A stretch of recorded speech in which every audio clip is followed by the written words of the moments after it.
Hello friends, struggle academy YouTube channel में आपका स्वागत है। और आज की करंट अफेयर क्लास को देखते हैं।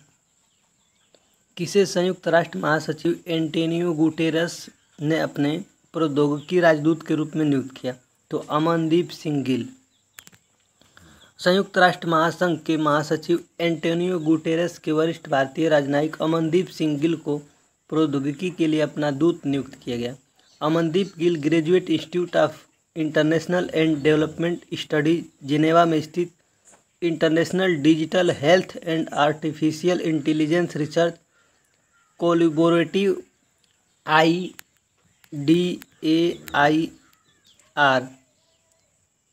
प्रोजेक्ट के मुख्य कार्यकारी अधिकारी हैं। साथ ही वे वर्ष 2016 से 2018 तक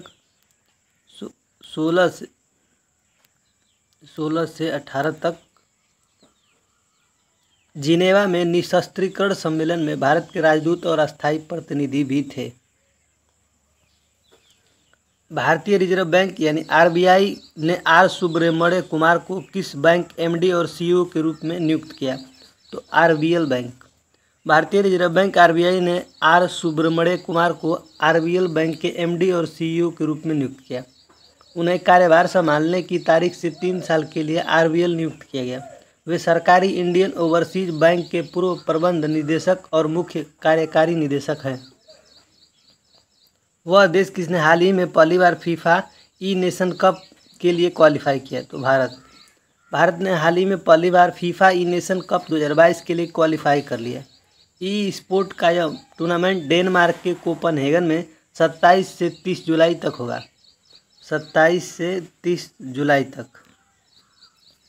भारत ने कोरिया और मलेशिया को प्लेऑफ में हराया। भारत 2021 रैंकिंग में इटली, अर्जेंटीना और स्पेन जैसे दिग्गजों से ऊपर है, 22वें स्थान पर रहा।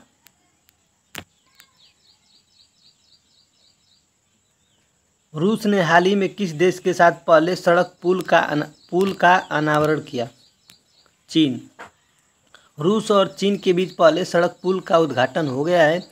चीन और रूस ने अपने देशों के बीच बने पहले पुल का लोकार्पण किया। लगभग 1 किलोमीटर लंबा यह पुल अमूर नदी पर बनाया गया है, जो सुदूर पूर्वी रूसी शहर ब्लागोवेचेंस्क को चीन के उत्तरी शहर हिये से जोड़ता है। इस पुल का निर्माण 2 साल पहले पूरा हो गया था, लेकिन इसका उद्घाटन को कोरोना महामारी के कारण टाल दिया गया था। विश्व बाल श्रम दिवस यानी वर्ल्ड डे अगेंस्ट चाइल्ड किस दिन मनाया जाता है? तो 12 जून को। हर साल 12 जून को दुनिया भर में बाल श्रम निषेध दिवस मनाया जाता है।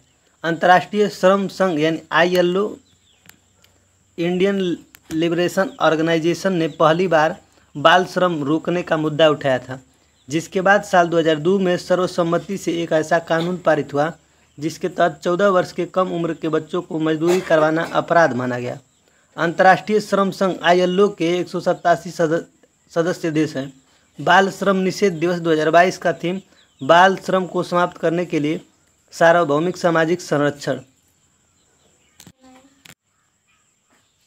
हाल ही में किस देश ने अब गांजा रखना और उसकी खेती करना अपराध की श्रेणी में माना? थाईलैंड। थाईलैंड ने अब गांजा रखना और उसकी खेती करना अपराध की श्रेणी में रखा है, क्योंकि हाल ही में वहां की सरकार ने इसे वैध घोषित कर दिया।